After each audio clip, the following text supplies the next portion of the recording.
ഈസാ നബി അലൈഹിസ്സലാമിനെ പറ്റിയും പരിശുദ്ധമായ ഖുർആനിലൂടെ അല്ലാഹു ഓർമ്മപ്പെടുത്തുകയാണ്. തൊട്ടിലിൽ കടന്നുകൊണ്ട് ജനങ്ങളോട് സംസാരിച്ച വ്യക്തിയാണ് സയ്യിദുനാ ഈസാ നബി അലൈഹിസ്സലാം.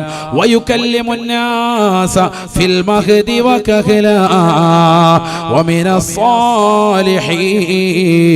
അദ്ദേഹം സാലിഹായ മനുഷ്യനായിരുന്നു എന്ന് വിശുദ്ധമായ ഖുർആൻ. സാലിഹായ മനുഷ്യനാണ് ഈസാ നബി അലൈഹിസ്സലാം. ഒരു പ്രവാചകനുമില്ല സാലിഹാകാത്തത്. അതുകൊണ്ടാണ് നമ്മളോട് എന്താകാൻ പറയുന്നത്? അവരോടൊപ്പം ചേർന്ന് നിന്ന് സാലിഹാവൂ എന്ന് പറയുന്നത്. വേറൊരു പ്രവാചകൻ സയ്യിദുനാ യൂനുസ് നബി അലൈഹിസ്സലാം. ഖുർആൻ പറയാം, ശരിക്കും ശ്രദ്ധിക്കണം, എല്ലാ ആയത്താ ശരിക്കും ശ്രദ്ധിക്കും. ഫജ്തബാഹു റബ്ബുഹു ഫജഅലഹു മിനസ് സാലിഹീൻ. അല്ലാഹു സുബ്ഹാനഹു വ തആല യൂനുസ് നബി അലൈഹിസ്സലാമിനെ തിരഞ്ഞെടുത്തു. അദ്ദേഹത്തെ പ്രവാചകരായി അല്ലാഹു തിരഞ്ഞെടുത്തു. വഇന്നഹു മിനസ് സാലിഹീൻ. അദ്ദേഹം തീർച്ചയായും സാലിഹീങ്ങളിൽ പെട്ടതായ വ്യക്തിയാണ്. ഇങ്ങനെ ഓരോ പ്രവാചകന്മാരുടെയും പറയാൻ പറ്റും. 25 പേരുടെ പേര് ഖുർആൻ പറഞ്ഞിട്ടുണ്ട്. അവരെ കുറിച്ചെല്ലാം അല്ലാഹു സാലിഹാണെന്ന് ഖുർആനിൽ വ്യത്യസ്ത സ്ഥലങ്ങളിൽ പറഞ്ഞിട്ടുണ്ട്. എന്തിനാ ഇങ്ങനെ പറയുന്നത്? ഖുർആൻ മൂജസായ കലാമാണ്. കുറഞ്ഞ വാക്കും വിശാലമായ അർത്ഥത്തിലേക്ക് കൊണ്ടെത്തിക്കുന്ന ഖുർആനിൽ അവർ സാലിഹാണ്, ഇവർ സാലിഹാണ്, അവർ സാലിഹാണ്, ഇന്ന നബി സാലിഹാണെന്നൊക്കെ പറഞ്ഞ് അള്ളാഹു സമയം കളയുകയല്ല, മറിച്ച് ഇതിൽ വലിയ അർത്ഥമുണ്ട്. അതുകൊണ്ട് മക്കളെ, നിങ്ങളും സാലിഹാകാൻ പ്രയത്നിക്കുക. സാലിഹാവുക നിസ്സാര കാര്യമല്ല. അതിന് ദുആ ചെയ്യുന്ന വലിയ നേട്ടമാണ്. ഗർഭസ്ഥ ശിശുവിന് വേണ്ടി ഗർഭിണിയാകുന്ന ഉമ്മമാർ, വാപ്പമാർ ശരിക്ക് ദുആ ചെയ്യണം സാലിഹായി കിട്ടാൻ. നേരത്തെ ഇബ്രാഹിം നബിയുടെ ദുആ പറഞ്ഞതുപോലെ നമ്മൾ ദുആ ഇരക്കണം മക്കളെ സാലിഹായി തീരാൻ. എത്ര വാപ്പമാര് ദുആ ചെയ്യുന്നുണ്ട്, എത്ര ഉമ്മമാര് ദുആ ചെയ്യുന്നുണ്ട് മക്കളെ സാലിഹായി തീരാൻ. ഏറ്റവും കൂടുതൽ ശുദ്ധിയുള്ള സമയമാണ് ഗർഭിണികൾക്ക് ആ കാലയളവ് എന്ന് പറയുന്നത്. എത്ര പേര് ഖുർആൻ ഖത്മ തീർക്കുന്നവരുണ്ട്? ഒരു ഖത്മ എങ്കിലും തീർക്കുന്നവരുണ്ട്? ഇല്ല. അങ്ങോട്ടും ഇങ്ങോട്ടും തെന്നിയടക്കം നല്ല റാഹത്തായിട്ട് ഫുഡൊക്കെ അടിച്ച് എവിടെയെങ്കിലും ഇരുന്ന് വീഡിയോ യൂട്യൂബൊക്കെ കണ്ട് സന്തോഷം പങ്കിട്ട് അങ്ങനെ പോവുക അല്ലേ? പലജാതി അസുഖങ്ങൾ വരുന്നു, സമയം എത്തുന്നതിന് മുമ്പ് പ്രസവം വരുന്നു, ബുദ്ധിമുട്ടും പ്രശ്നങ്ങളും ഒക്കെ വരുന്നു. എന്തുകൊണ്ട്? നമ്മുടെ ഓതലിന്റെ കുറവും പ്രശ്നങ്ങളും കൊണ്ടാണ്. നമ്മളൊരു ഖുർആൻ ഖത്മ തീർത്തു നോക്കിൻ, ഒരു ദിവസം ഒരു ജുസ് വെച്ച് ഓതി നോക്കിൻ, നമസ്കാരങ്ങൾ ചിട്ടവെക്കിൻ, ഇബാദത്തുകൾ കണിശത വെക്കിൻ, മക്കൾ സാലിഹാകാൻ വേണ്ടി നിയ്യത്ത് ചെയ്ത് സലാത്ത് അധികരിപ്പിക്കൻ. ഈ റബീഉൽ അവൽ വിട പറയുന്നു നമ്മളിൽ നിന്ന്. എത്ര ആളുകൾ പരിശുദ്ധമാക്കപ്പെട്ടതായ ഈ റബീഉൽ അവലിൽ ഒരു 100 സലാത്ത് വീതം ഡെയിലി ചെയ്ത ഓതിയിട്ടുള്ള എത്ര ആളുകളുണ്ട്? 100 സലാത്ത് വീതം എത്ര പേരുണ്ട്? ഇന്ന് കൈയുയർത്തിക്കാം. 100 വീതം ഡെയിലി ഓതിയവരെ കൈയുയർത്താവുള്ളൂ. കാരണം നബിയുടെ വിഷയത്തിൽ ആരും ഇവിടെ കൈയുയർത്തിയില്ലെന്ന് വെച്ച് ഈ ലൈവ് എന്റെ നേരെയാണ് വെച്ചിരിക്കുന്നത്. ലോകത്ത് ആരും കാണൂല, നിങ്ങളെല്ലാവരും ഇങ്ങോട്ടാണ് നോക്കിയിരിക്കുന്നത്, ഫേസ് ടു ഫേസ്. ആരും വിഷമിക്കേണ്ടതില്ല. ഒരു 100 സലാത്ത് വീതം ഡെയിലി ഓതിയിട്ടുള്ളവർ എത്ര പേരുണ്ടെന്ന് കൈയുയർത്തിക്കും. 1 2 3 4, അതവിടെ പുറകിൽ 5 6 പേര്. മഹല്ല് വിജയിച്ചു. അതുകൊണ്ട് നേട്ടമുണ്ടായി. അള്ളാഹു നമ്മളെ സാലിഹീങ്ങളിൽ ചേർക്കട്ടെ. ആണ് മനസ്സിലാക്കേണ്ടത്. എന്നാ ഇപ്രാവശ്യത്തെ റബീഉൽ അവലിന്റെ പൊതി കിട്ടാത്ത ആരെങ്കിലും ഉണ്ടോ എന്ന് ചോദിച്ചാൽ ആരുമില്ല. 2 പൊതി കിട്ടി ഉസ്താദേ, റാഹത്തായിട്ട് ആവി കയറ്റി അപ്പച്ചമ്പി വെച്ച് പിറ്റേ ദിവസം അടിച്ച്. അതാണ് നമ്മുടെ അവസ്ഥ. സലാത്തില്ലാത്തവനെ ഞാൻ കുറിച്ച് അപേക്ഷിക്കല്ല. പക്ഷെ റബീഉൽ അവലിൽ പോലും നമ്മളത് ചെയ്തില്ലെങ്കിൽ പിന്നെന്താ? മൗലിദ് ഓതാത്ത ആളുകൾ അല്ലേ? ഈ റബീഉൽ അവലിൽ പോലും ഓതാത്ത ആളുകളുണ്ട്. നബിക്കുള്ള മൗലിദ് വീട്ടിലും ഓതേണ്ടതാ, അതിനാൽ മുസീബത്തൊക്കെയും നീങ്ങുന്നതാ. നബിക്കുള്ള മൗലിദ് വീട്ടിലും ഓതേണ്ടതാ, അതിനാൽ മുസീബത്തൊക്കെയും നീങ്ങുന്നതാ. കള്ളന്റെ ശല്യം തന്നെയും ഒതുങ്ങുന്നതാ, ദാരിദ്ര്യവും നീങ്ങുന്നതായി കാണുന്നതാ. ഹറുക്കും വബ ഇവയൊക്കെയും കാക്കുന്നതാ, കണ്ണീർ ഹസദ് നീങ്ങുവാൻ ഉതകുന്നതാ.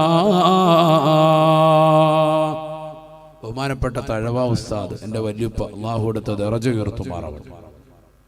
അവരുടെ ഖബർ ജീവിതം അള്ളാഹു സന്തോഷത്തിലാക്കട്ടെ. അവിടുന്ന് അൽ മവാഹിബുൽ ജലീലിലൂടെ പഠിപ്പിക്കാൻ മൗലിദ് ഓതിയാൽ കിട്ടുന്ന നേട്ടം നമ്മുടെ വീടുകളിൽ ഓതണം, ഒരു ഹിക്കായത്തെങ്കിലും വീതം. ഇനിയുണ്ട്, അതിനൊന്നും വിഷയമൊന്നുമില്ല. റബീഉൽ അവ്വൽ തീർന്നല്ലോ, ഇനി ഓതേ പറ്റുമോ? അതിനൊന്നും കുഴപ്പമൊന്നുമില്ല. ആരും നിങ്ങളെ ഒന്നും ചെയ്യൂല. ഒരു മഹല്ല് കമ്മിറ്റി നിങ്ങൾക്കെതിരെ ഒരു നടപടി എടുക്കൂല. നിങ്ങൾ മൗലിദ് ഓതിയെന്ന് വെച്ച് ഡെയിലി ഒരു ഹിക്കായത്ത് മൗലിദ് ഓതുക. നബിക്കുള്ള മൗലിദ് വീട്ടിലും ഓതേണ്ടതാ, അതിനാൽ മുസീബത്തൊക്കെയും നീങ്ങുന്നതാ. കള്ളന്റെ ശല്യം തന്നെയും ഒതുങ്ങുന്നതാ, ദാരിദ്ര്യവും നീങ്ങുന്നതായി കാണുന്നതാ. ഹർക്കും വബ ഇവയൊക്കെയും കാക്കുന്നതാ, കണ്ണീർ ഹസദ് നീങ്ങുവാൻ ഉതകുന്നതാ. ഇതൊക്കെയല്ലേ നമ്മുടെ വീട്ടിലാകുള്ള പ്രശ്നം. കണ്ണീർ വെക്കുന്നവരുടെ കണ്ണീരിനെ തൊട്ട് കാവൽ, അസൂയാലുക്കളുടെ അസൂയ തൊട്ടുള്ള കാവൽ, കൂടോത്രം ചെയ്യുന്നവരുടെ മാരണങ്ങളെ തൊട്ട് കൂടോത്രങ്ങളെ തൊട്ട് നിനക്കും കുടുംബത്തിനും കാവൽ, സംരക്ഷണം ലഭിക്കാൻ, കള്ളന്റെ ശല്യത്തിൽ നിന്ന് ഒഴിവാകാൻ, വീട്ടിൽ പരിപൂർണമായി എല്ലാവിധ ബലാമുസീബത്തുകളിൽ നിന്ന് സംരക്ഷണം ലഭിക്കാൻ എന്ത് വേണം? മുടങ്ങാതെ വീട്ടിൽ മൗലിദ് ഓതണം. അള്ളാഹു തൗഫീഖ് നൽകട്ടെ. ഇതൊക്കെ നമുക്ക് ഉണ്ടായിരുന്ന സമയമായിരുന്നു, സന്ദർഭമായിരുന്നു. നമ്മൾ പള്ളിയിൽ പോയിരിക്കും, ലാസ്റ്റ് ആ ചീരണിയും വാങ്ങിച്ച അല്ലാഹ് ഹലാസ്. ചീരണി ഇല്ലെങ്കിൽ ഇന്ന് ഒരു ചീരണിയില്ല. എന്താ പരിപാടി? എന്തൊരു മഹലാണിത്? ഒരു ചീരണി പോലും ഇല്ല. ഹാജിയാർ എത്ര വട്ടം ചീരണി കൊടുത്തു? ഒരെണ്ണം പോലും കൊടുത്തിട്ടില്ല. എന്നിട്ട് നാട്ടുകാരെ മുഴുവൻ കുറ്റം പറയും. ഹാജിയാർ പോകുമ്പോൾ തിരിച്ചൊരു കിറ്റ് വേണം, അത് കിട്ടിയില്ല ബഹളം. ഈ മഹലിന് പറ്റത്തില്ല. അങ്ങനെ ആയാൽ ശരിയാവൂല. നമ്മുടെ വീടുകളിൽ ഓതണം. ഈ കഴിഞ്ഞ ഒരാഴ്ച കാസർഗോഡായിരുന്നു, കർണാടക ഭാഗത്ത്. ഇന്നലെ കഴിഞ്ഞ ദിവസം കടബ, ഇന്നലെ കാസർഗോഡ് ജില്ലയിലെ അങ്കടിമുഖം എന്ന് പറയുന്ന പ്രദേശം. ഇങ്ങനെ ഓരോ സ്ഥലത്ത് പ്രഭാഷണം നടത്തുമ്പോൾ അവിടെയൊക്കെ എല്ലാ വീടുകളിലും മുടങ്ങാതെ മൗലിദ് ഓതാ. വീടുകളിലൊക്കെ മൗലിദ്. നമ്മുടെ ഇവിടെ ഉണ്ടാവും, ഇല്ലെന്നല്ല. നമ്മൾ പരിപാടി വെച്ചിട്ട് നടത്തുന്നതിനെ കുറിച്ച് മാത്രമല്ല പറയാം. അത് ഇത് റയാണ്, രണ്ടും രണ്ടാണ്. ഡെയിലി അല്ലാതെ ഓതണം, അല്ലാതെ ഓതണം. കാഞ്ഞങ്ങാട് ഒരു കുടുംബത്ത് നാസർ മാണിക്കോത്തിന്റെ കുടുംബം, അദ്ദേഹത്തിന്റെ സഹോദരി, മക്കൾ അവരൊക്കെ ചേർന്നിരുന്നിട്ട് എല്ലാ ദിവസവും മൗലിദ് ഓതാണ്. എല്ലാ ദിവസവും. അല്ലെങ്കിൽ ആരെങ്കിലും മരിച്ചതിന്റെ പേര് മാത്രമല്ല, ഡെയിലി ഓതുക. കാരണം അതിലൊക്കെ ഒരു അസലുണ്ട്, അടിസ്ഥാനമുണ്ട്. അത് ചൊല്ലിയാൽ അതിന് ബറക്കത്തുണ്ട്. മോമിനിങ്ങൾ മനസ്സിലാക്കണം. നമ്മുടെ വീടുകളിൽ അത് വേണം, മുടങ്ങാൻ പാടില്ല. ഒരു ഹിക്കായത്ത് മതി, ഒരുപാട് ഓതി പ്രയാസപ്പെടാനൊന്നുമില്ല. ഒറ്റ ഹിക്കായത്തും അതിന്റെ റാഹത്തായ രീതിയിലുള്ള വരികൾ. അറബി അറിയാം, +2 വരെ മദ്രസയിൽ പഠിച്ച മക്കൾ നമ്മുടെ വീട്ടിലുണ്ട്. മക്കളുടെ അതിലോട്ട് കൊടുക്കുക, ഓതട്ടെ. അതിലൂടെയൊക്കെ മക്കൾ സാലിഹാവുള്ളൂ. നബീന റസൂലുള്ളാഹി സ്വല്ലല്ലാഹു അലൈഹി വസല്ലമ തങ്ങൾ പറയുകയാണ്, അല്ലിമൂ ഔലാദകും സലാസത ഖിസാലിൻ. 3 കാര്യങ്ങൾ നിങ്ങളുടെ മക്കൾക്ക് നിങ്ങൾ പഠിപ്പിച്ചു കൊടുക്കണേ, പഠിപ്പിച്ചു കൊടുക്കണേ. 3 കാര്യങ്ങൾ നിങ്ങളുടെ മക്കളുടെ ഹൃദയത്തിൽ അടയാളപ്പെടുത്തിയാൽ മക്കൾ ഒരിക്കലും പിഴച്ചു പോകുകയില്ല എന്ന് ഹബീബുനാ റസൂലുള്ളാഹി. ആദ്യമായി പ്രവാചകനെ പഠിപ്പിച്ചത് മഹബ്ബത്ത് നബിയക്കും, നിങ്ങളുടെ പ്രവാചകരോടുള്ള മഹബ്ബത്താണ്. മഹബ്ബത്താണ് വമഹബ്ബത്ത് അഹ്ലി ബൈതിഹി, ആ പ്രവാചകരുടെ കുടുംബത്തോടുള്ള മഹബ്ബത്താണ്. വതിലാവത്തിൽ ഖുർആൻ, മൂന്നാമതായി പരിശുദ്ധമായ ഖുർആനിന്റെ ഓതലാണ്. മദ്രസയിലേക്ക് മക്കളെ പറഞ്ഞു വിടലാണ്, ഹിഫ്ളിന് മക്കളെ പറഞ്ഞു വിടലാണ്, ആലിമാക്കാൻ മക്കളെ നിയോഗിക്കലാണ്. 3 കാര്യങ്ങൾ നിങ്ങളുടെ മക്കൾക്ക് പഠിപ്പിച്ചു കൊടുക്കൽ രക്ഷിതാക്കളെ നിർബന്ധമാണ്, നിർബന്ധമാണ്. ആദ്യമായി പഠിപ്പിക്കേണ്ടത് മുത്തുനബിയോടുള്ള മഹബ്ബത്താണ്, അവിടുത്തെ കുടുംബത്തോടുള്ള മഹബ്ബത്താണ്. മഹബ്ബത്താണ്. എത്രയെത്ര ആളുകൾക്ക് അത് നൽകാൻ സാധിച്ചിട്ടുണ്ട്. മെട്ടമ്മലിലുള്ള പ്രിയപ്പെട്ട ഉമ്മമാരെ, സഹോദരിമാരെ, നമ്മുടെ മക്കൾക്ക് റസൂലുള്ളാഹിയോടുള്ള മഹബ്ബത്ത് നൽകാൻ സാധിച്ചിട്ടുണ്ടോ? സാധിച്ചിട്ടുണ്ടോ? ആദരവായ പ്രവാചകന്റെ വസ്ത്രവിധാനം നമ്മുടെ മക്കൾ ഇന്ന് വരെ ജീവിതത്തിൽ കൊണ്ടുവന്നിട്ടുണ്ടോ? വെള്ള വസ്ത്രം ധരിക്കാൻ തന്റെ പ്രിയപ്പെട്ട മക്കൾ തയ്യാറാണോ? നെരിയാണിക്ക് താഴെ വസ്ത്രം ധരിച്ചുകൊണ്ട് നടക്കുന്നതായ ആൺമക്കൾ ഇന്ന് നമ്മുടെ വീടുകളില്ലയോ? വാപ്പമാര് വരെ അത്തരത്തിലുള്ള വസ്ത്രവിധാനം നടത്തിക്കൊണ്ട് മക്കളെ പരിശീലിപ്പിക്കുന്ന ഘട്ടത്തിലല്ലയോ ഈ സമൂഹം നിലകൊള്ളുന്നത്? മുടി ക്രോപ്പ് ചെയ്തുകൊണ്ട് വെട്ടുന്നതായ മാതാപിതാക്കളല്ലയോ, രക്ഷിതാക്കളല്ലയോ? അത്തരത്തിൽ മക്കളുടെ മുടി വെട്ടിക്കൊണ്ട് ജനങ്ങൾക്ക് മുന്നിൽ ഗരിമ കാണിക്കുന്നതായ രക്ഷിതാക്കളല്ലയോ? ആദരവായ പ്രവാചകന്റെ തിരുസുന്നത്ത് നമ്മുടെ ജീവിതത്തിൽ കൊണ്ടുവന്നിട്ടേ ഇല്ല. നഊദു ബില്ലാഹ്. നബിയുനാ റസൂലുള്ളാഹി സ്വല്ലല്ലാഹു അലൈഹി വസല്ലമ തങ്ങൾ പരിശുദ്ധമായ മദീന മിമ്പറിൽ വെച്ചുകൊണ്ട് ഒരിക്കൽ പറയുകയാണ്, നിഅമൽ അബ്ദു ഖുറൈമുൽ അസദി ലൗലാ തൂലു ജുമ്മതിഹി വൈസബാരു ഇസാരിഹി. ആദരവായ പ്രവാചകർ സ്വല്ലല്ലാഹു അലൈഹി വസല്ലമ തങ്ങൾ പറയുകയാണ്, ഖുറൈമുൽ അസദി എത്ര നല്ല മനുഷ്യനാണ്. മക്കയിലെ ഒരു പരിശുദ്ധമാക്കപ്പെട്ട കുടുംബത്തിലെ പ്രമുഖ കുടുംബത്തിലെ ഒരു ചെറുപ്പക്കാരനെ കുറിച്ച് റസൂലുള്ളാഹി പറയുകയാണ്, നിഅമൽ അബ്ദു ഖുറൈമുൽ അസദി. ഖുറൈമുൽ അസദി എന്ന യുവാവ് എത്ര നല്ല മനുഷ്യനാണ്. ലൗലാ തൂലു ജുമ്മതിഹി വഇസ്ബാലു ഇസാരിഹി. അവന്റെ മുടിയുടെ നീളമൊന്ന് കുറച്ചിരുന്നെങ്കിൽ, അവൻ നെരിയാണിക്ക് താഴെ വസ്ത്രം ധരിക്കാതിരുന്നെങ്കിൽ അവനേക്കാൾ നല്ല മനുഷ്യൻ വേറെയില്ല എന്ന് ഹബീബായ റസൂലുള്ളാഹി സ്വല്ലല്ലാഹു അലൈഹി വസല്ലം. ഖുറൈമുൽ അസദിയെ പോലെ ഒരു മനുഷ്യൻ ഇവിടെ ഉണ്ടോ? നബി ചോദിക്കാൻ. അവന്റെ മുടിയുടെ നീട്ടം ഒന്ന് കുറച്ചിരുന്നെങ്കിൽ, അവൻ നെരിയാണിക്ക് താഴെ വസ്ത്രം ധരിച്ചുകൊണ്ട് നടക്കുന്നു എന്ന് എനിക്ക് അറിവ് കിട്ടിയിട്ടുണ്ട്, അതൊന്ന് കുറച്ചിരുന്നെങ്കിൽ അവനേക്കാൾ നല്ല മനുഷ്യൻ വേറെയില്ല സയ്യിദുനാ റസൂലുള്ളാഹി. അപ്പൊ ഇത് ആളുകൾ ചെന്ന് ഖുറൈമുൽ അസദി എന്ന യുവാവിനോട് പറഞ്ഞു, നിന്നെ കുറിച്ച് മുത്തുനബിയുടെ വാക്കാണിത് കേട്ടോ. എന്താ പറഞ്ഞതെന്നറിയാം? നല്ല സൂപ്പർ മനുഷ്യനാണ് നീ, പക്ഷെ രണ്ട് കാര്യമുണ്ട് പ്രശ്നം. ഒന്ന്, മുടി എന്ത് ചെയ്യണം? നീളം കുറയ്ക്കണം, ഈ ഫാഷൻ ഷോ ഒന്ന് മാറ്റണം. മറ്റൊന്ന്, നെരിയാണിക്ക് താഴെ വസ്ത്രം ധരിച്ചുകൊണ്ട് നടക്കുന്ന ഒരു പ്രവണതയുണ്ട്, മോഡേൺ ആണെന്നാണ് നീ കരുതുന്നത്, അതും വേണ്ട. നബി പറഞ്ഞു, അത് രണ്ടും ഇല്ല എങ്കിൽ നിന്നേക്കാൾ നല്ല മനുഷ്യൻ വേറെയില്ല. ഖുറൈമുൽ അസദി ഉടനെ ചെറുപ്പക്കാരൻ എടുക്കുകയാണ്. അതാണ് പോസിറ്റീവ് സ്ട്രോക്കാണ് മക്കളുടെ ഹൃദയത്തിലേക്ക് ആദ്യം കൊടുക്കേണ്ടത്. നബിയുടെ ഹിക്മത്ത് നോക്കണം. ഏറ്റവും നല്ല മനുഷ്യൻ, നിഅമൽ അബ്ദു, ഏറ്റവും നല്ല ദാസനാണ് ആര്? ഖുറൈമുൽ അസദി. നല്ല മനുഷ്യൻ, നല്ല കുട്ടിയാണ് അവൻ. പക്ഷെ രണ്ട് കാര്യം ശ്രദ്ധിക്കണം. ഒന്ന്, അവന്റെ മുടിയുടെ നീട്ടം ഒന്ന് കുറയ്ക്കണം. പിന്നെ ഒന്ന്, നെരിയാണിക്ക് താഴോട്ടുള്ള വസ്ത്രവിധാനം ഒന്ന് ശ്രദ്ധിക്കണം. രണ്ടും റെഡിയായ ആള് റെഡിയായി. അതാണ് പോസിറ്റീവ് സ്ട്രോക്ക് കൊടുത്തിട്ട് കുട്ടികളെ നന്നാക്കുന്നത്. നമ്മളെപ്പോഴും എങ്ങനെയാ? നെഗറ്റീവ് സ്ട്രോക്കാണ്. ഓ, ഇവനെ പോലെ കേട്ടാ ഇവൻ എന്തുവാണ് നിലത്ത് മുടിയത്? നീ എല്ലാരെയും പറയിപ്പിക്കുമല്ലോ, എന്നെയും പറയിപ്പിക്കും, നാട്ടുകാരെയും പറയിപ്പിക്കും. എന്താ ഈ കാണിക്കുന്നത് എന്ന് ചോദിച്ചിട്ടാണ് ആ മുടിയൊക്കെ കണ്ട എന്താ കോലം. അപ്പൊ അവന് മനസ്സിൽ വിഷമമാണ്. നീ നല്ലൊരു മനുഷ്യനല്ലേ, നിങ്ങളുടെ വാപ്പ നല്ല സ്വാലിഹ്, ഉമ്മ നല്ല സ്വാലിഹ്, നമ്മുടെ കുടുംബം സമൂഹത്തിൽ അറിയപ്പെട്ടത്, മെട്ടമ്മല്ല അറിയപ്പെട്ട കുടുംബം, നല്ല മനുഷ്യൻ, മോനിങ്ങനെ നടക്കരുത് കേട്ടോ. മോൻ നല്ല മനുഷ്യൻ, എല്ലാവർക്കും മോനെക്കുറിച്ച് നല്ല അഭിപ്രായം, ഉസ്താവന്മാർക്ക് നാട്ടുകാർക്കൊക്കെ നല്ല അഭിപ്രായം. മോനെ ആ മുടിയൊക്കെ ഒന്ന് വെട്ടി, മുണ്ടൊക്കെ ഒന്ന് അല്പം ഒന്ന് ഉയർത്തി, എന്ത് റാഹത്താ. ഉപദേശത്തിൻ്റെ ശൈലി മാറി. അത് കേൾക്കുമ്പോൾ പിന്നെ എന്താ, ഏത് കുട്ടിയാണ് നന്നാവാത്തത്? അങ്ങനെ വേണം ജനങ്ങളെ ഉപദേശിക്കാൻ. നബി സല്ലല്ലാഹു അലൈഹി വസല്ലമ തങ്ങളുടെ രീതിയാണത്. ഇത് കേട്ടപ്പോ ഈ മനുഷ്യൻ ഉടനെ തന്നെ കത്തിയെടുത്തു. എന്നിട്ട് അദ്ദേഹത്തിന്റെ ചെവിക്കുറ്റിയുടെ ഭാഗം നോക്കിയിട്ട് അത്രയും വളർത്താലോ, അതാണ് സുന്നത്ത്. ഒരു മുടി ഇവിടുന്ന് എടുത്താൽ നേരെ ചെവിക്കുറ്റി വരെ വരാം. അത് മോഡേൺ അല്ല, നബിയുടെ സുന്നത്ത് വെച്ചിട്ടാണെങ്കിൽ.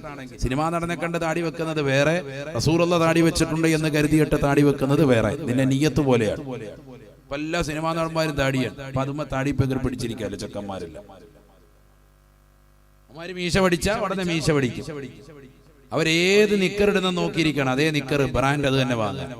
അവർ ക്രോക്സിന്റെ ചെരുപ്പിട്ട് നടന്നാൽ ക്രോക്സിന്റെ ചെരുപ്പ്, അവരതിന്റെ ഷൂ ഇടുന്നെങ്കിൽ പിന്നെ അത് തന്നെ.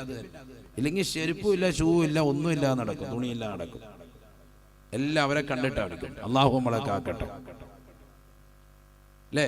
അപ്പം ഒരു മുടി എടുത്താൽ നേരെ ചെവിക്കുറ്റി വരെ, അതേ രീതിക്ക് ആ ചെവിക്കുറ്റി വരെ നേരെ ഇങ്ങനെ ഇറങ്ങി ഇങ്ങനെ പുറകോട്ട് കിടന്നായിരുന്നാണ്. പെണ്ണുങ്ങളുടെ മുടി പോലെ കിടന്നു, അത് വെട്ടി. ചെറുപ്പക്കാരനല്ലേ, പുരുഷനല്ലേ, ആ ചെവിക്കുറ്റി നോക്കി കറക്റ്റ് ആ ചെവിയുടെ അറ്റഭാഗം നോക്കിയിട്ട് കറക്റ്റ് വെട്ടി അദ്ദേഹം നല്ല ക്ലിയർ ആക്കി. മുണ്ടങ്ങോട്ട് ഉയർത്തി. അല്ലാഹ്, തീർന്നു. നബി പറഞ്ഞ കോലത്തിലെത്തി, ഏറ്റവും നല്ല മനുഷ്യനായി. നബി പറഞ്ഞത് കേട്ടു, അതുകൊണ്ട് തന്നെ അദ്ദേഹം എന്താകും? സ്വർഗാവകാശിയാകും. അല്ലാഹു തൗഫീഖ് നൽകട്ടെ. അദ്ദേഹത്തോടൊപ്പം സ്വർഗത്തിൽ കിടക്കാൻ നമുക്ക് അല്ലാഹു തൗഫീഖ് നൽകട്ടെ. ഇനി ചിന്തിക്കുന്ന നമുക്കിടയിലുള്ളതാകുന്ന ദൂഷ്യം, ചെറുപ്പക്കാർ തന്നെ മുണ്ടെടുത്ത് തുടങ്ങുമ്പോഴേ, തുണിയെടുത്ത് തുടങ്ങുമ്പോഴേ നിലത്തൂടി വലിച്ചഴിച്ചാൽ കൊടുക്കുക. കോളേജിൽ പഠിക്കുന്ന കാലഘട്ടം വലത്തൂട് വലിച്ചഴിച്ച് പിന്നെ അതിങ്ങനെ മടക്കി കുത്തി അത് വലിയ ഷോ ആക്കിയിട്ട് ഇപ്പോൾ ഉരിഞ്ഞ് താഴെ വീഴും എന്ന കോലത്തിൽ അവനെടുത്ത് കിടക്കുന്നത്. കാരണം അതൊരു ട്രെൻഡായിട്ടാണ് അവൻ കണക്കാക്കുന്നത്. അതല്ല ട്രെൻഡ്, അതല്ല യഥാർത്ഥ സുന്നത്തും യഥാർത്ഥ സൗന്ദര്യവും. അതല്ല, നെരിയാണിക്ക് മുകളിൽ ധരിക്കലാണ് പുരുഷന്മാർ. അപ്പൊ പുരുഷന്മാരുടെ വസ്ത്രവിധാനം സ്ത്രീകളായി, സ്ത്രീകളുടെ വസ്ത്രവിധാനം പുരുഷന്മാരായി. നബീന റസൂലുള്ളാഹി സ്വല്ലല്ലാഹു അലൈഹി വസല്ലമ തങ്ങൾ ശപിച്ചതായി ഇമാമികൾ രേഖപ്പെടുത്തുകയാണ്. ലഅന റസൂലുള്ളാഹി സ്വല്ലല്ലാഹു അലൈഹി വസല്ലമ لعن رسول الله صلى الله عليه وسلم الرجل يلبس لبسة المرأة والمرأة التي تلبس لبسة الرجل. ആദരവായ പ്രവാചകർ സല്ലല്ലാഹു അലൈഹി വസല്ലമ തങ്ങൾ ഒരു പുരുഷനെ ശപിച്ചുവത്രേ, ഒരു ചെറുപ്പക്കാരനെ ശപിച്ചുവത്രേ. അവനതാ സ്ത്രീകളുടെ വസ്ത്രവിധാനം നടത്തുന്നവനാണ്. സ്ത്രീകളെയും റസൂലുള്ളാഹി ശപിച്ചിരിക്കുകയാണ്. അവർ പുരുഷന്റെ വസ്ത്രവിധാനം നടത്തുന്നവരാണ്. നെരിയാണിക്ക് മുകളിലേക്ക് വസ്ത്രം ധരിച്ചുകൊണ്ട് നടക്കുന്നതായ സഹോദരിമാരില്ലയോ, മുസ്ലിം സഹോദരിമാരില്ലയോ? പാടില്ല, പാടില്ല. നിങ്ങൾ നെരിയാണിക്ക് താഴെ വസ്ത്രം ധരിക്കേണ്ടവരാണ്. ആദരവായ പ്രവാചകർ മദീനയിലെ മിമ്പറിൽ വെച്ചുകൊണ്ട് വസ്ത്രവിധാനത്തിന് ക്ലാസ് എടുക്കുമ്പോൾ പ്രവാചകനെ പറയുകയാണ്,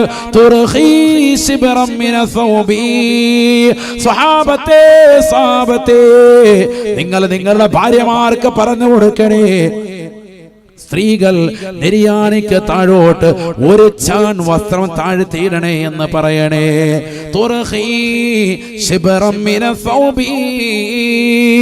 നെരിയാണിക്ക് താഴോട്ട് ഒരു ചാൺ വസ്ത്രം താഴ്ത്തിയിടണേ എന്ന് ആദരവായ പ്രവാചകൻ മിമ്പറിൽ വെച്ചുകൊണ്ട് വാക്ക് പറയുമ്പോ സ്വഹാബത്തിൽ ഒരാൾ എഴുന്നേറ്റു വന്ന് മുത്തുനബിയോട് പറയുകയാണ്, യാ റസൂലല്ലാഹ്, ഞങ്ങളുടെ ഭാര്യമാർ ഒട്ടകത്തിന്റെ പുറത്തേക്ക് കയറുന്നവരാണ്.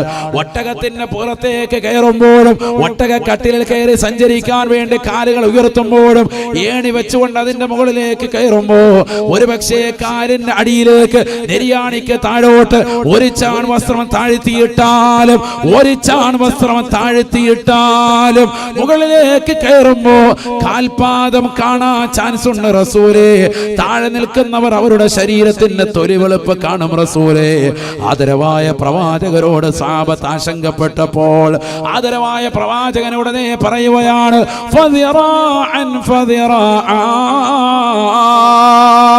പഠിച്ചു വെക്കണേ സഹോദരി, സഹോദരി. ആദരവായ പ്രവാചകനെ പറയുകയാണ്, നെരിയാണിക്ക് താഴോട്ട് ഒരു ചാൺ വസ്ത്രം താഴ്ത്തിയിട്ടാലും ഒട്ടകത്തിന്റെ പുറത്തേക്കോ പൊക്കമുള്ള സ്ഥലത്തേക്കോ സ്ത്രീകൾ അവരുടെ കാല് കയറ്റി വെക്കുമ്പോ അവരുടെ കാൽപാദം അന്യരാകുന്ന പരപുരുഷന്മാരെ കാണാൻ ചാൻസ് ഉണ്ടെങ്കിൽ ഒരു മുഴം കൂടി താഴ്ത്തിയിടണേ വസ്ത്രത്തിൽ നിന്ന് ഹബീബുനാ റസൂലുള്ളാഹി. എന്നാലും അവരുടെ കാലിന്റെ അടിഭാഗത്തുള്ളതാകുന്ന തൊലിയുടെ ചുമപ്പ് പോലും അതിന്റെ വെളുപ്പ് പോലും അന്യരാകുന്ന പരപുരുഷന്മാരെ കാണാൻ പാടില്ല എന്ന് പരിശുദ്ധമായ ഇസ്ലാം അതിശക്തിയുക്തം പറയുമ്പോൾ കേൾക്കാതെ മോശപ്പെട്ട വസ്ത്രം ധരിച്ചുകൊണ്ട് നടക്കുന്ന പെങ്ങളെ പാശ്ചാത്യരുടെ സംസ്കാരം സ്വന്തം ജീവിതത്തിലേക്ക് കൊണ്ടുവന്ന് കാസർഗോഡ് ടൗണിലൂടെ കണ്ണൂരിന്റെ തെരുവിൽ വീതിയിലൂടെ നിന്റെ ശരീരത്തിന്റെ നഗ്നതകൾ പരപുരുഷന്മാർക്ക് ദർശിപ്പിച്ചുകൊണ്ട് നടക്കുന്ന പെങ്ങളെ, മനസ്സ് എന്താണ് ആഗ്രഹിക്കുന്നത്? നിന്റെ മനസ്സ് എന്താണ് തുടിക്കുന്നത്? പിന്നെങ്ങനാണ് മക്കള് സാലിഹാവുക? വാപ്പയും അമ്മയും സാലിഹാകാതെ മോശപ്പെട്ട വസ്ത്രവിധാനം നിറച്ചുകൊണ്ട് നെരിയാണിക്ക് താഴെ വസ്ത്രം ധരിച്ചുകൊണ്ട് നടക്കുന്ന ഉപ്പ, നെരിയാണിക്ക് മുകളിൽ വസ്ത്രം ധരിച്ചുകൊണ്ട് നടക്കുന്ന ഉമ്മ, തലമറയ്ക്കാതെ വസ്ത്രം ധരിച്ചുകൊണ്ട് നടക്കുന്നതായ പ്രിയപ്പെട്ടതാകുന്ന സഹോദരിമാരെ, മോശപ്പെട്ടതാകുന്ന രീതിയിൽ നടക്കുന്ന സഹോദരിമാരെ, ഈ രീതിയിലുള്ള വസ്ത്രവിധാനത്തിലൂടെ പടച്ചറപ്പ് നിങ്ങൾക്ക് നൽകുന്നതായ ആഖിറത്തിൽ നൽകുന്ന ശിക്ഷയെ കുറിച്ച് അറിയാത്തത് കൊണ്ടാണോ? അല്ല, അല്ല. ഈ ദുനിയാവിൽ കളിതമാശയായി കാണുകയാണ്. ആഖിറത്തെ കുറിച്ച് ചിന്തയില്ല, മരണത്തെ കുറിച്ച് ചിന്തയില്ല, പരലോകത്തെ കുറിച്ച് ഓർമ്മയില്ല, ഖബറിനെ കുറിച്ച് ഓർമ്മയില്ല, അതിന്റെ ഹിസാബ് നേരിടേണ്ടി വരുമെന്നുള്ള ചിന്തയില്ല. പരിശുദ്ധമായ ഖുർആൻ പറയുകയാണ്, കല്ലാ ഇദാ إذا بلغت التراقيا وقيل من راق وظن أنه الفراق والتفت الساق بالساق إلى ربك يومئذ المساق. ഈ ദുനിയാവിൽ ലഹരി നുണഞ്ഞുകൊണ്ടും സിനിമ കണ്ടുകൊണ്ടും സീരിയൽ ദർശിച്ചുകൊണ്ടും മോശപ്പെട്ട ബ്ലൂ ഫിലിമുകൾ കണ്ടുകൊണ്ടും വാട്സാപ്പിലൂടെ കാമുകന്മാരുമായി രഹസ്യമായി പാതിരാത്രിയുടെ സമയത്ത് നിശയുടെ നിശീതതയിൽ കൂരിരുട്ട് വകഞ്ഞു മാറ്റിക്കൊണ്ട് ചാറ്റിങ് നടത്തിക്കൊണ്ടിരിക്കുന്ന പെങ്ങളെ, ക്യാമ്പസുകളിലും ഓണത്തിനും ക്രിസ്മസിനും ന്യൂ ഇയറിന്റെ തലേന്നും അതേപോലെയുള്ള ദീപാവലിയുടെ രാവുകളിലുമൊക്കെ കൂട്ടുകാരുമായി കള്ളുകുടിച്ചുകൊണ്ട് രസിച്ച് രമിച്ച് ജീവിച്ചതായ സഹോദരാ, ഇതാ തൊണ്ടക്കുഴിയിലേക്ക് റൂഹത്ത് നിൽക്കുമ്പോ വിലപിക്കുകയാണ്. അസ്റായീൽ അലൈഹിസ്സലാമും കൂട്ടാളികളും കടന്നു വരുകയാണ്. അവന്റെ വലതുകാലിന്റെ തള്ളവരലിലൂടെ ആത്മാവിനെ വേർപെടുത്തുകയാണ്. അവന്റെ മുട്ടിലൂടെ, അവന്റെ തുടയിലൂടെ, അവന്റെ ആമാശയത്തിലൂടെ, അവന്റെ കഴുത്തിലേക്ക് ആത്മാവിനെ കൊണ്ടുവന്ന് നിൽക്കുകയാണ്.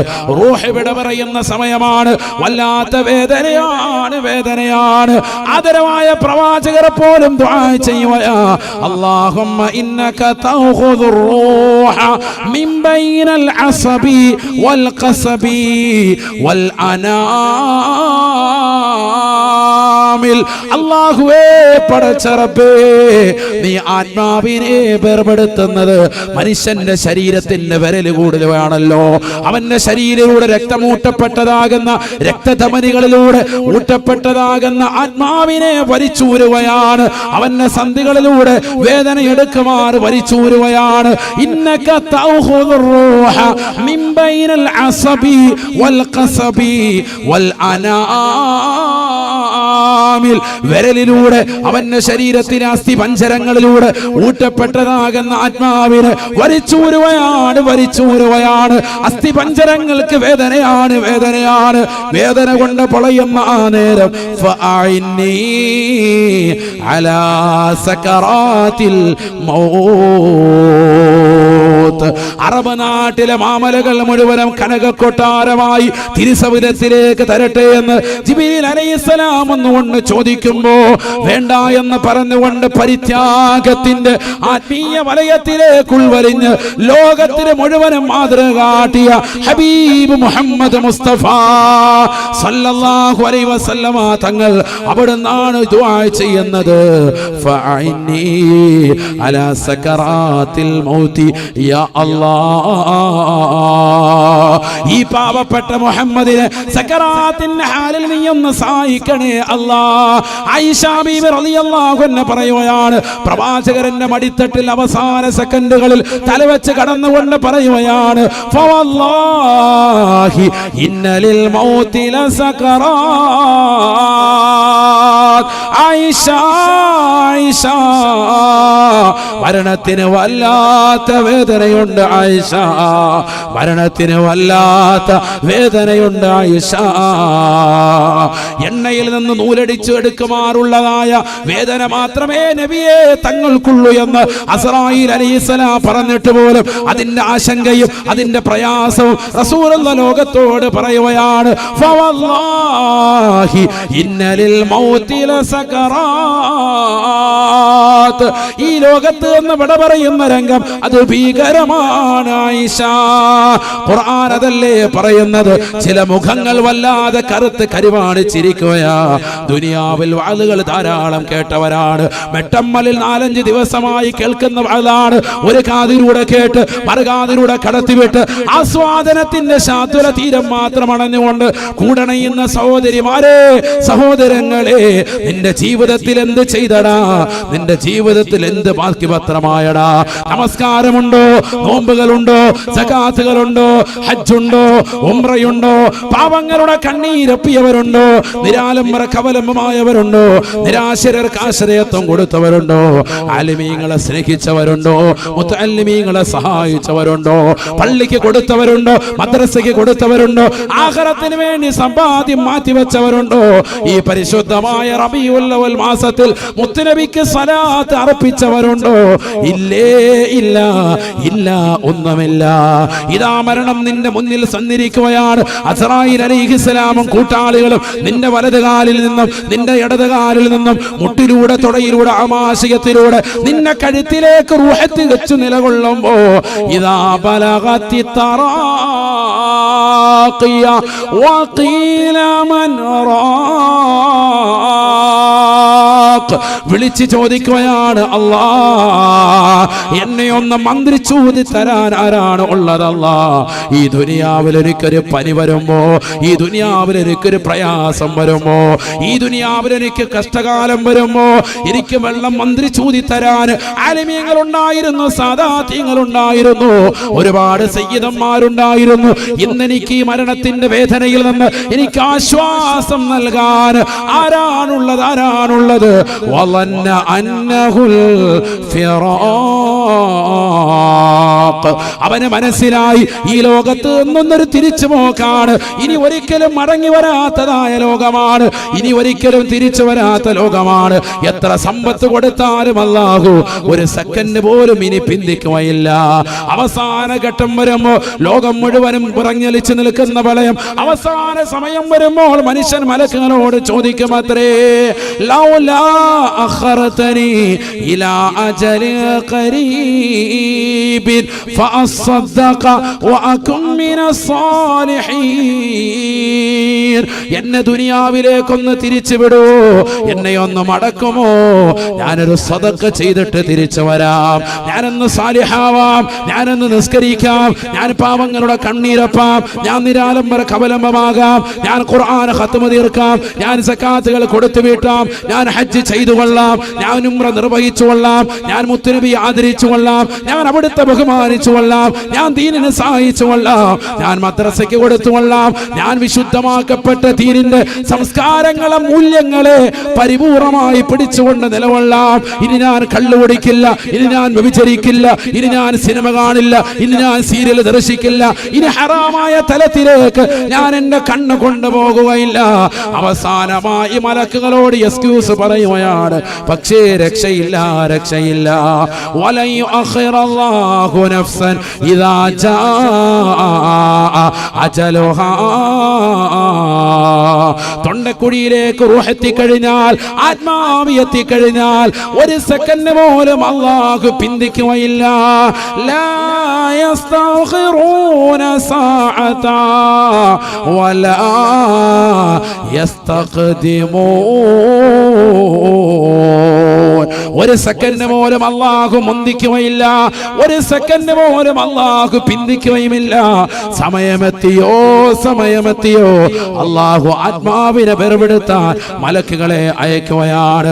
അസ്റായീൽ അലൈഹിസ്സലാം പറയുകയാണ്, ലോകത്തുള്ള സർവ്വ ജലാശയത്തിലെയും സർവ്വ സമുദ്രത്തിലെയും വെള്ളം കൊണ്ടുവന്ന് സക്കറാത്തിന്റെ ഹാലിൽ നിൽക്കുന്ന മനുഷ്യന്റെ തൊള്ളയിലേക്ക് ഒഴിച്ചു കൊടുത്താലും അവന്റെ പരവേശം മാറുകയില്ല, അവന്റെ ദാഹം ശമിക്കുകയില്ല. അത്രമാത്രം പ്രയാസമാണ് മരണത്തിന്റെ മുഖമെന്ന് ഇമാം ഖസാലി റഹ്മത്തുള്ളാഹി അലൈഹി. പഠിച്ചു വെക്കണേ സഹോദര, പഠിച്ചു വെക്കണേ പ്രിയപ്പെട്ട ഉമ്മ.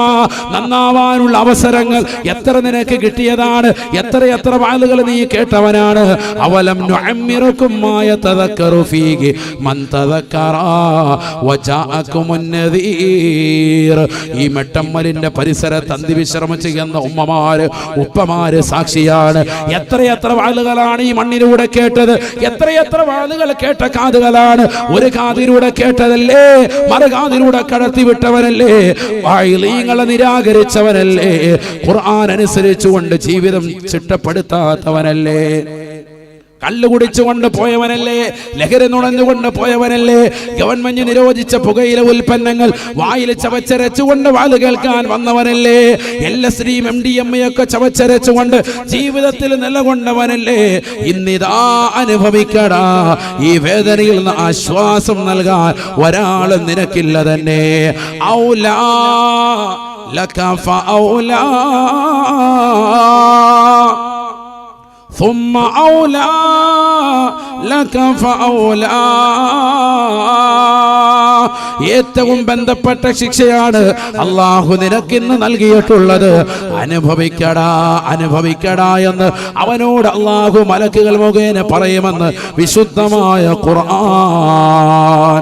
നമസ്കരിക്കാത്തവനാണ്, സക്കാത്ത് കൊടുക്കാത്തവനാണ്, ജീവിതത്തിൽ സമ്പത്ത് മറ്റുള്ളവർക്ക് ദാനധർമ്മം ചെയ്യാത്തവനാണ്.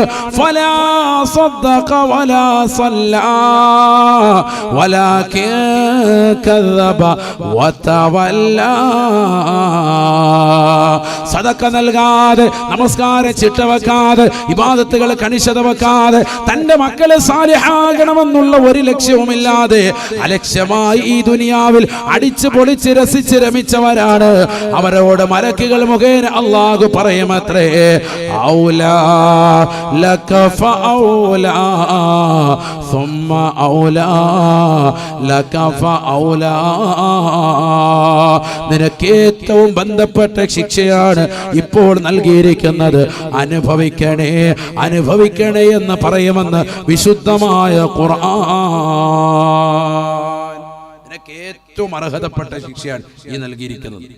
നന്നായി പോയി, നീ അനുഭവിക്ക്, ശരിക്കും അനുഭവിച്ചോ എന്ന് അവരോട് പറയുമെന്ന് വിശുദ്ധമായ ഖുർആൻ. അല്ലാഹു നമ്മളെ കാത്ത് സംരക്ഷിക്കട്ടെ. അതുകൊണ്ട് നമ്മുടെ ജീവിതം ചിട്ടപ്പെടുത്തണം, സാലിഹാവാനുള്ള പ്രയത്നം നമ്മൾ നടത്തണം. സാലിഹായി തീർന്നാൽ കിട്ടുന്ന നേട്ടം ചില്ലറയല്ല. ഒന്ന് അമ്പിയാക്കളോടൊപ്പം തുടർച്ചയാണ്, അമ്പിയാക്കളോടൊപ്പം തുടർച്ച മാത്രമല്ല, അവന്റെ എല്ലാ പ്രശ്നങ്ങൾക്കും പരിഹാരം അല്ലാഹു സുബ്ഹാനഹു വ തആല അവന്റെ കാര്യങ്ങളെല്ലാം ഏറ്റെടുക്കും. ഒരു വ്യക്തി സാലിഹായി തീർന്നാൽ അവന്റെ എല്ലാ കാര്യങ്ങളും ആരെ ഏറ്റെടുക്കും? അല്ലാഹു ഏറ്റെടുക്കും. ഖുർആനാണ്. ഇന്ന വലിയല്ലാഹുല്ലദീ നസ്സലൽ കിതാബ വഹുവ യതവല്ല സ്സാലിഹീൻ. അല്ലാഹു സുബ്ഹാനഹു വ തആല സാലിഹീങ്ങളെ ഏറ്റെടുക്കുമേ. അവന്റെ വിഷമങ്ങളും പ്രയാസങ്ങളും എല്ലാം അല്ലാഹു തീർത്തു നൽകുമെന്ന് വിശുദ്ധമായ ഖുർആൻ. അല്ലാഹു തീർത്തു.